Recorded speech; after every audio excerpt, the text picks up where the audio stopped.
সন্ধ্যা আমার নিবেদনে কবি সুনেত্রা ঘটকের রচনার রবীন্দ্রনাথ। সাবানের ঠান্ডা গন্ধ, অবিরাম জল পড়ার শব্দ, আর স্নান করতে করতে আমার মায়ের খোলা গলায় নিজের মনে গেয়ে যাওয়া রবীন্দ্রসঙ্গীত। আমার কাছে রবীন্দ্রনাথ মানে এইসব। আমার কাছে রবীন্দ্রনাথ মানে 25শে বৈশাখের আনন্দ উৎসব নয়, 22শে শ্রাবণের ব্যথা নয়, বোলপুরের বিশ্বভারতী বা জোড়াসাঁকো ঠাকুর বাড়ি আমি কোথাও তাকে তেমন করে পাই না যেমন পাই আমার মায়ের খোলা গলার গান। তাও যখন তখন কিংবা যেমন তেমন নয়।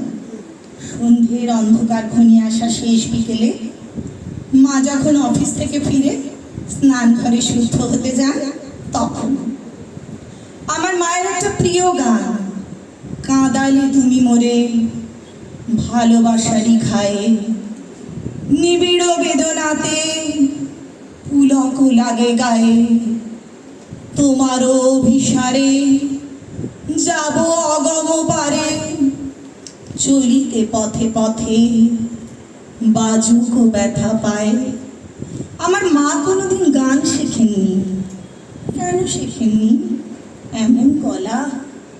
মা বলেন রবি ঠাকুরের গান তো তানের নয়, প্রাণের।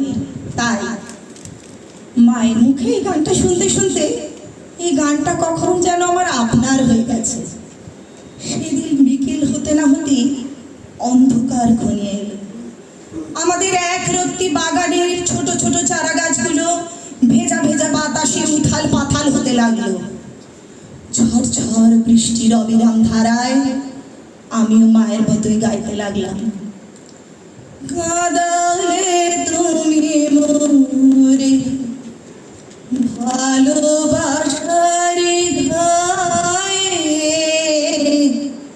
কাঁদালে তুমি মোরে নিবিড় বেদনাতে পুলক লাগে গায়ে, কাঁদালে তুমি মোরে তোমার অভিসারে যাব গম পারে, চলিতে পথে পথে বাজুক ব্যথা পায়ে, কাঁদালে তুমি মোরে। অভিসার মানে কি মা?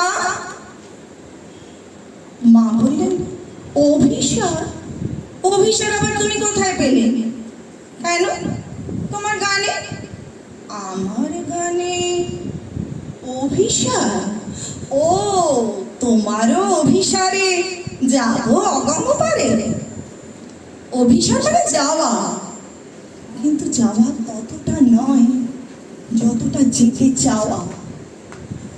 সবে ভেজা জামায় ঘরে ফিরে এসে দেখি বাবা অফিস থেকে ফিরে এসেছেন কখন।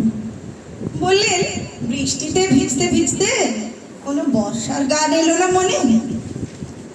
বাবাকে আমি কেমন করে বোঝাই অভিসার শব্দের মানেটা?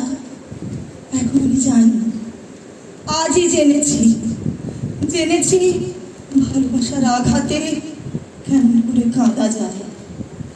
এইসব নিয়েই আমার রবীন্দ্রনাথকে আমি এভাবেই মেঘলা আকাশে, বাদল বাতাসে, সাবানের গন্ধে, জল পড়ার শব্দে বারবার পেতে চাই, বছরের পর বছর, প্রতি বছর যত দিন যাবে। তোমার অভিসারে যাব